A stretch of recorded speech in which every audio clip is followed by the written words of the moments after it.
Hey guys, and welcome to another episode of the Kashif Boothe podcast. If you're new here, each week I sit down with a guest and we discuss their career so far, the highs, the lows, and what's next for them. Today's guest is Kadia. See the differences of our accents. Kadia, I met you in 2019 at the Black Web Fest in New York City. She's from the Bronx. She has an amazing web series called Lea The Bloom, which I'm waiting for season 2 on, so you need to hurry up. Is Lea The Late Bloomer. That's it, Lea The Late Bloomer. But I binged it and I'm a big fan of it. So welcome to the show. Thank you, Kashif. I'm so happy to be here. Good. So how are you? How's quarantine been for you all the way in New York? Like, what's it been like? It's getting, I don't want to say easier, but just like everyone is getting, you get used to it. It is kind of just soul crushing at the same time. I'm working from home, so I thank God that I have a job, because I know a lot of this whole thing really changed a lot of people's lives. People have lost their jobs. Definitely has affected my social life. I'm a bit of a homebody anyway, but like I like to do that on my own, not being forced. And yeah, I mean, I can't complain. I haven't caught the virus. I've been trying to stay safe. I'm always inside. I wear a mask. So, it's sad all around, but I'm getting used to it. Well, that's the only thing you can do, really. It's been a long time. It's been almost a year. We're recording this in February and it's March next month. Well, tomorrow. Well, wait, no, in 48 Monday. hours it's March, and it's almost a year since we've been in this situation. So it's crazy. But you know what? We'll prevail. We'll prevail forward. So I just thought I'd have you on the show because we bonded very well in New York when I came out there, and we had a great time at Black Web Fest in 2019. And as you said, like, your web series Lea The Late Bloomer was screened, and my short film Black Man Stand was screened as well. So I mean, I wanted to have a show because this first season I'm interviewing Black women who are writers, directors, and I immediately thought of you because I loved your show and I just wanted to know more about it and about you and your journey. So how did you get started in film and TV? So writing for film and TV has been something I've always wanted to do, but I've never really went for it because I just didn't know how. So in high school, I would just write these scripts, horrible format. Like it's just literally just this person said this person said that. Like no action, nothing, no descriptions. But I finally took that leap to really write something for real and shoot it in 2017. So Lea The Late Bloomer is about a underachieving creative with high ambitions. She's 28, 27, I forgot what age I had her, 28, 27. And she wants to be this filmmaker. And, she studied film in college and she just never made it. And she just has like this 9-to-5 job doing nothing in her field. And she's feeling like everyone around her is succeeding, but she isn't. And that's how I was feeling when I wrote this. Even though I loved writing for film, it was more like a hobby thing for me because, I just never thought it was possible. So my dream was just being a writer, like just a literary writer. I was a freelance writer and I was writing for different publications, but the thing about, I think all artists can relate to is that you can be like out there and have like work go viral or whatever, and you could still be broke. It's true. It's very true. Like you still feel career anxiety. You feel like, okay, sure, I got like a lot of likes on this tweet or my post or my article. I'm still not hired anywhere. I still live with my mama. I still like, you know what I mean? And that's where I was at the time. And I just was like, you know what? I've always wanted to do screenwriting. I always want to shoot something. Let me just write this. Let me write what I know. And hopefully it will just all come together. And it did.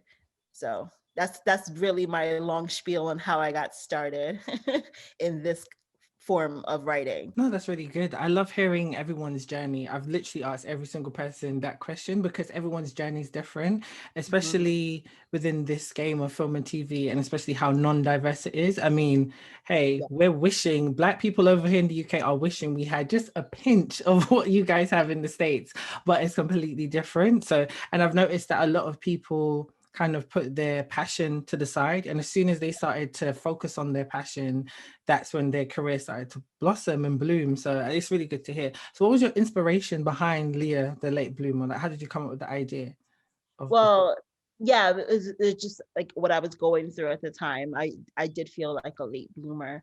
I I was living at home. I was writing for a bunch of cool places, but none of them would hire me. It would always be like, oh yeah, we just like you as a freelancer. Oh, just pitch to us. Like basically, can we pay you without benefits and a real salary? Can we just use you for our sites? So that's basically what I was going through.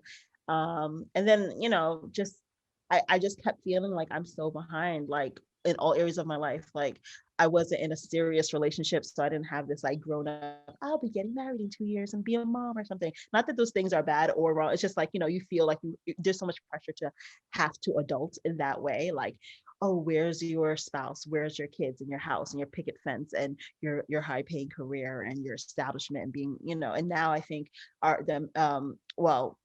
don't even know if it's just an American dream, just like as a phrase, but like really just a dream that everybody across the world can feel is like, it's not so much just family and money. It's also like being recognized and celebrated, because I think the idea of celebrity has become a bit more quote unquote accessible. Mm-hmm. So a lot of creatives, especially I think a lot of Black creatives, because we don't really have many examples of people who have big, strong careers and are just like day-to-day people. Like a lot of us, at least I can't speak for all Black people, obviously, but a lot of the Black people I know, we were raised like in working class. So a lot of our families were just working for jobs. So the only people, an example that we have of people who I'm doing what I love are famous. So we have this connection between fame and success.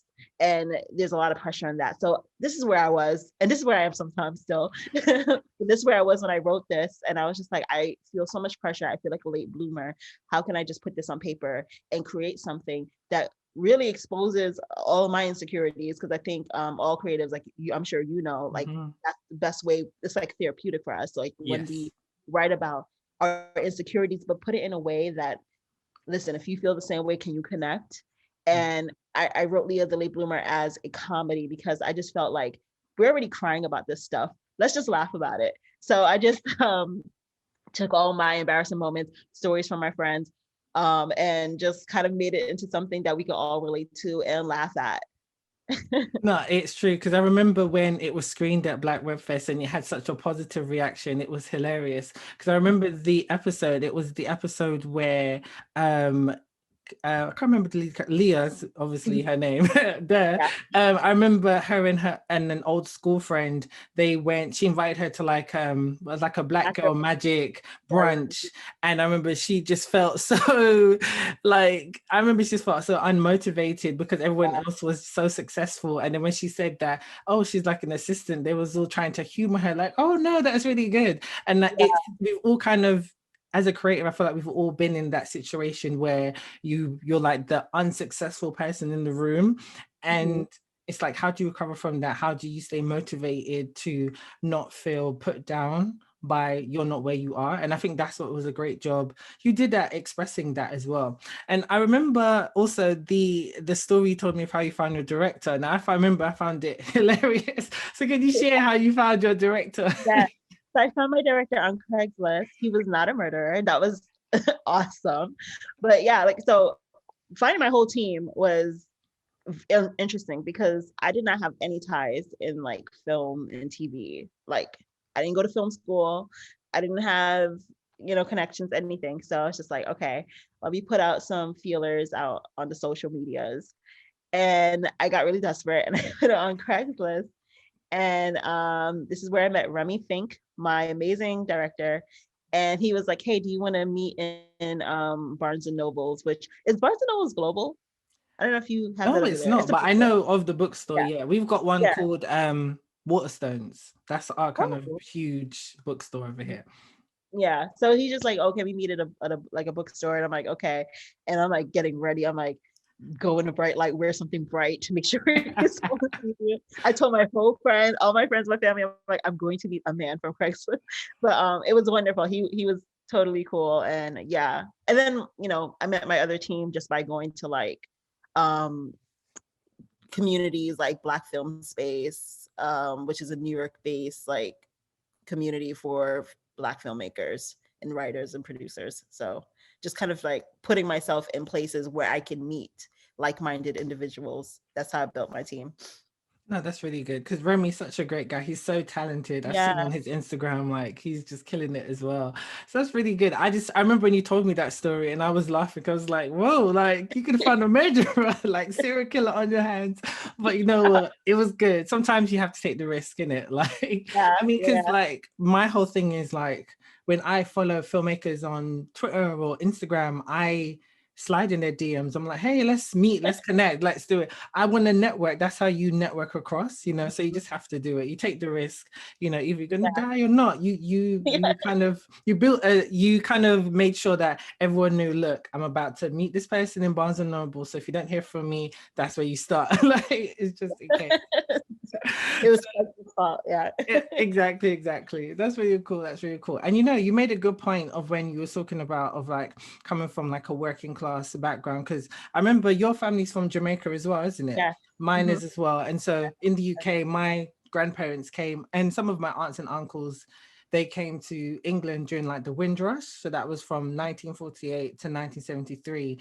And yeah, they all got jobs. My grandmother was a nurse. My grandfather, I think he drove the bus and stuff like that. So that kind of working class kind of background just kind of was instilled in my parents, just okay, go and get a job. But then for my generation, it was instilled that we kind of go after our dreams, go to university and stuff like that. So it's like we've seen our parents and grandparents like kind of not struggle, but just settle for what was accessible to them. But now we're trying to really break through those barriers. So I totally understood that point of what you meant. And that's why I think the kind of like story of trying to find yourself is always very powerful, and people relate to it because we're always trying to search for it. You're always told by the time you're 30, you should have everything figured out. And it's interviewing other people on this podcast, like they've done so many different avenues within this industry. Some of them worked in fashion, film and TV, live events, like they've gone all over the place. And it's like, you'll find what you're supposed to do when the time is right. Like, you don't need to get married by the time you're 30. To me, that's just too young. Like I could never get married now. I'm 28. I could not do that. No.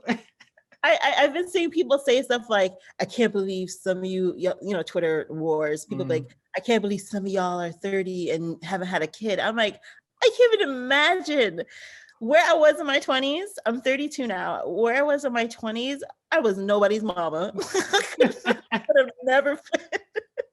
But yeah, I mean, you're right, absolutely right. I think you just have to, find your pace. And this is my my thought process is always, your 20s is your first decade of adulthood.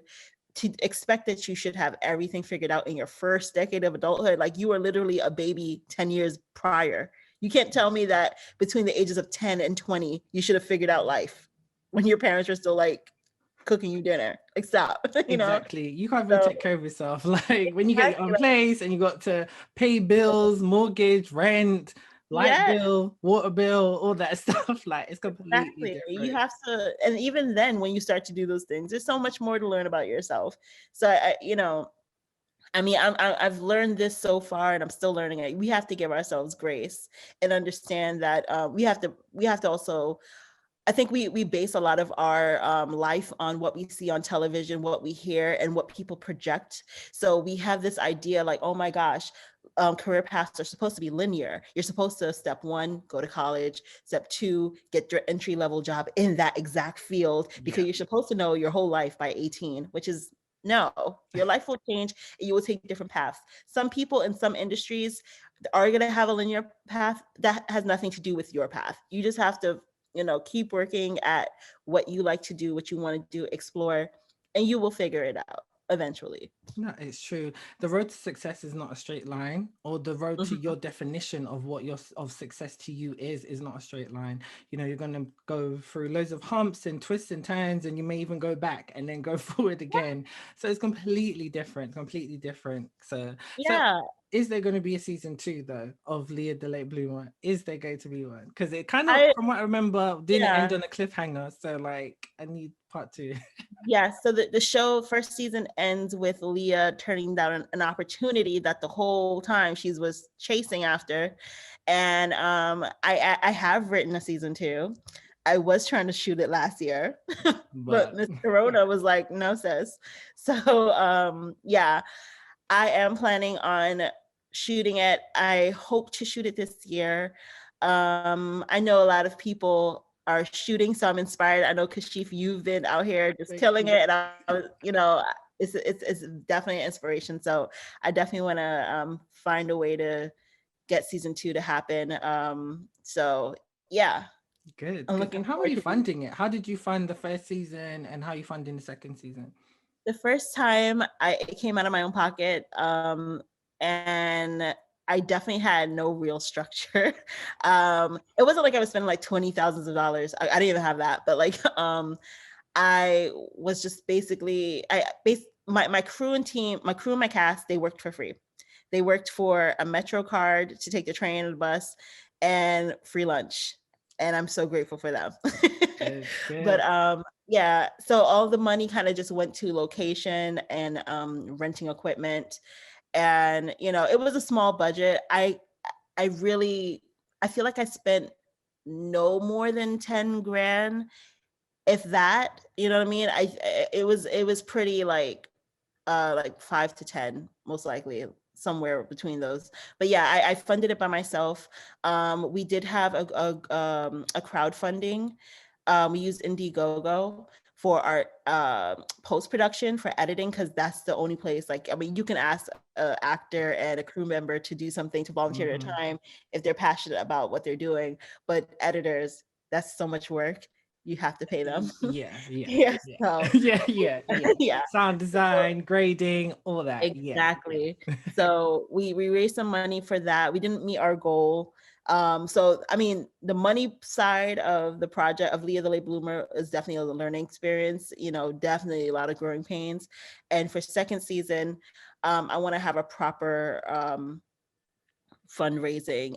We now have, the show has like some stream of income. We're streaming on a platform called A Space for Creators. So that's helping us fund second season. And once we have our plan on shooting, we want to do a fundraiser for the second season. So definitely will be more structured with this. Yeah, I think the thing was, the first season, I wasn't sure I didn't even know what the hell was happening, or if I was gonna do this again. So I was just, I'm gonna put my money in. I'm not waiting for anyone to tell me yes. I'm just gonna do it. So now it's just like, okay, let's be serious and not Okay. like lose our money here. But yeah. That's cool. And like, as a Black woman, like navigating in this industry, like what would you say you've had to overcome, or what do you feel like is something what you want to see more of as you go on in this industry as a Black woman? I think the thing I have to overcome, or I've seen to overcome, is that just, you have to be true to yourself. I think sometimes when we're in marginalized communities, we feel like there's a pressure for all Black creatives to be the voice of everyone in that community. We see it with, like, even someone like Tyler Perry. Like, people criticize him, and I get it, but at the same time, he's not making something for every single Black person. He's making something for Black people who like his stuff. The same way Issa Rae, she appeals to a certain type of Black people, Donald Glover, and so on and so forth. So for me as a creative, obviously I'm not at their level yet, but there is this pressure to be like, well, what every Black woman do? Am I representing every Black woman? And I know that I'm not. I have my specific person that I speak to, who may not even be a Black woman. It could just be someone who's just a late bloomer. Who knows? And I think it's just being true to who you are. And I'd like to keep seeing that with other creatives as well. Like, for instance, like, when I think of some of the shows from the past, like, I think we have a lot of beautiful Black art from the 90s and the 80s and 70s and before. But the only thing is, like, they're so limited. And I think we're so used to us having limited bodies of work, that when something does come out and it doesn't fit your aesthetic or fit what you relate to we're very critical of it. We're like, this is a terrible movie because I didn't relate. But it's like, but is it that terrible? Because you know, everybody has a different, like, for instance, like I like Girlfriends, but I don't relate to that. Like, I have friends who are into Girlfriends and they love that, you know, very glamorous group of successful women who have big homes and all that, and it's beautiful, but it's like I never related to that. But when I saw something like Awkward Black Girl or Insecure, I'm like, oh, this is who I relate to. I relate to like a Issa, like I relate to like trying to figure it out, and women who are flawed, and their flaws are not like really just, you know, about men and dating, like, just, you know, and that doesn't take away from other shows. It's just that I think we are human, even though we are Black people, and that does make us unique because of how society is, but we are human beings and we are multifaceted, and there are things that we will relate to and there are things that we won't, differently among us. So yeah, that's what I would like to see, and that's what I'm trying to overcome, is just being comfortable with just sharing your story and your voice despite what people have as expectations for you. No, that's really good. And it's so funny because sometimes I feel like, I don't know if you're on Clubhouse, that app. Have you heard about I don't have Clubhouse? an iPhone, so they're Oh, see, you're discriminating not about against that. Android. You're Android. I didn't know. Okay, I I see. know the interview is over now. But it's like there's so many in the early days of, I think, Clubhouse kind of blowing up. There was all that kind of diaspora wars between Black Brits and African Americans, and it's like everything you just said, we all face the same thing over here in the UK. And it's funny you said that. I'm saying that because it leads on to my next point of that kind of debate of, you know, Black Brits being in America and getting roles and so forth. What's your take on that? Like, what do you think about that? Oh my goodness. Just the other day, my friend was talking about this. I have a friend who is on the side of, they're taking our roles. and I'm just kind of like, I feel like the idea, and this is what makes us such a unique community, the idea of blackness is global. And because we have these shared experiences, I do understand like people who are not American playing in these roles. But at the same time, I understand Black, like American or Black people who live in America, because it's not always just Black Americans, because a lot of my friends are also like, their families are from the Caribbean and they still feel that. So I think, you know, it's interesting because I feel like I don't really have such a strong stance, because for instance, like Daniel Kaluuya did amazing as Fred Hampton in Judas and the Black Messiah. I think he did amazing, but for someone to be like, well, it should have went to a Black American actor, I'm just like, well, it's still acting, you know what I mean? Because that Black American actor could still not be that type of person who really gives a crap about the movement, and he's just Black American. You know what I mean? Like, so to me, that's, I mean, I get the philosophy of it. I get I get what people are saying, but at the same time, it's like, these people are still acting and we really don't know their hearts. So, you know, someone can be, you know, very have internalized anti-Blackness, and they are Black American through and through, and play the role and not be that. So that's my only thing. I mean, I get both sides, so I honestly don't have a strong argument on either, but that's my only conclusion, is that it's acting anyway. So, because I understand the criticism from the African Americans. I do get that, because I think I would be annoyed that if there was a non-Black British person playing a Black historical figure. I do understand that, but when it comes to, I don't know, any old role which is like a Black person, I think that's where I just think it's ridiculous, just a little bit, because it's still acting. If it's a historical figure, I understand that, because it's true to African American history, even though the Black diaspora is the same all around the world. There are some differences just of how each country has dealt with race, because I feel like in the UK, they're very subtle with the way how they do things. So I don't know if you've heard of all the Meghan Markle racism, what she's gone through. Like, it was so passive aggressive and microaggression, the way the press vilified her.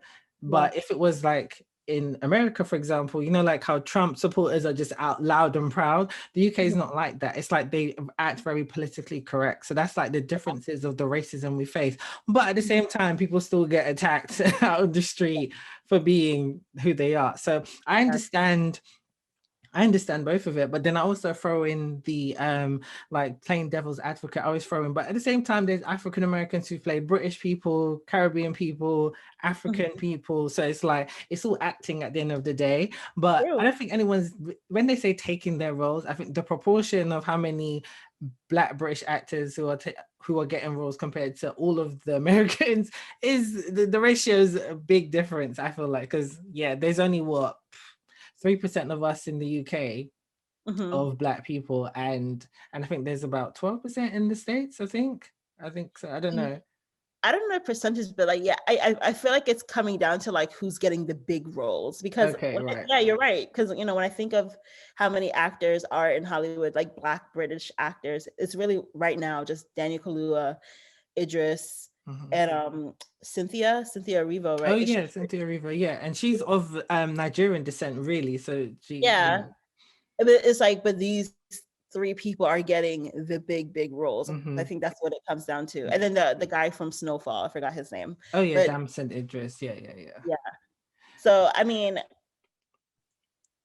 it is acting, you know. And like I said, I mean, how many times have we had to suffer people who are not Jamaican playing Jamaican people? Exactly. And those terrible accents, like terrible, like Yes. please, like I'm telling you, you can find a Jamaican to speak in patois. I'm telling you. Like, come on. So I totally understand. But it's just good to get your opinion on that as well. So yeah. But what's next? Besides Lea The Bloom season 2, what else have you got coming up? So yeah, it's just really Lea The Late Bloomer right now. But I am still a writer, so I do like to write essays. So I'm trying to get back into that. I have started writing other short films that I'm not sure if I'm gonna shoot it yet, because I would like a real budget. But that's what I have. I'm taking a test on my short film game, and along with comedy, I love drama, so these will be more of dramatic creations. But yeah, that's what I'm trying to do next. Good. And where can the listeners find you on like social media and check out your web series as well? Yes, so Lea The Late Bloomer is on YouTube. You can just search Lea The Late Bloomer. We are also streaming on A Space for Creators, which you can also find on YouTube. On Instagram, it is Lea The Late Bloomer web series, and Lea is spelled Lea. So Lea The Late Bloomer web series. You can also find me on Instagram. On my personal, it's called It's Kadia B. It's ITSKADIA-B. And yeah, check me out. Great. Well, thank you so much for coming on the show. It was great talking to you and catching up. Thank you. I'm sure, listen, I was supposed to come to New York at least 2-3 times last year, and I was going to hit you up and be like, hey, let's catch up. But, you know, COVID hit. I literally was supposed to come in April last year. Literally, I was supposed to go. God. And yeah, it just got hit. But yeah, it was definitely, we'll catch up soon anyway. But thank you again. Thank you. This is so fun. Good. Well, thanks for listening, guys. Follow me all on social media at Kashif Boothe or Kashif Boothe Entertainment or the Kashif Boothe podcast, can't speak, on Instagram or on Twitter. Thanks again, guys. Bye.